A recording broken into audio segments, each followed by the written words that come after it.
রাজশাহীতে তানোর উপজেলায় পরিকল্পিতভাবে সন্ত্রাসী হামলার শিকার সাংবাদিক মিঠুন সর্দার। এ সময় উপস্থিত দৈনিক যুগান্তরের সাংবাদিক ইমরান হোসেন তাৎক্ষণিক তানোর উপজেলা স্বাস্থ্য কমপ্লেক্সে সাংবাদিক মিঠুকে চিকিৎসার জন্য ভর্তি করেন।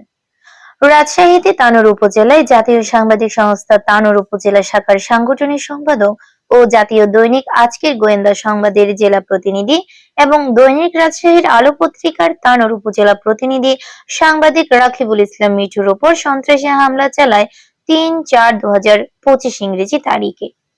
গোপন সূত্রে জানা যায়, সাংবাদিক মিঠুর উপরে হামলাকারীরা আশেপাশে বিভিন্ন মহল্লার বাসিন্দা।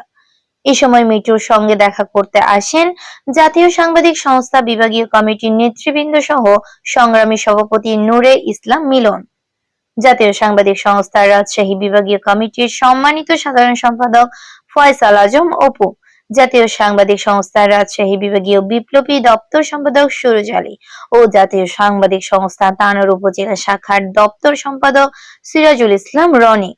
এ সময় জাতীয় সাংবাদিক সংস্থার রাজশাহী বিভাগীয় কমিটির নেতৃবৃন্দ ও অন্যান্য সদস্যরা তীব্র নিন্দা ও প্রতিবাদ জানান এবং সংগঠনের পক্ষ থেকে আহত সাংবাদিক রাকিবুল ইসলাম মিঠুন সর্দারের দ্রুত সুস্থতা কামনা করা হয় ও ভবিষ্যতে সাংবাদিকদের নিরাপত্তা নিশ্চিত করতে স্থানীয় প্রশাসনের কাছে দ্রুত কার্যকর পদক্ষেপ গ্রহণের দাবি জানান। কায়সার স্বরূপ অভি, ডাক বাংলা টিভি, রাজশাহী।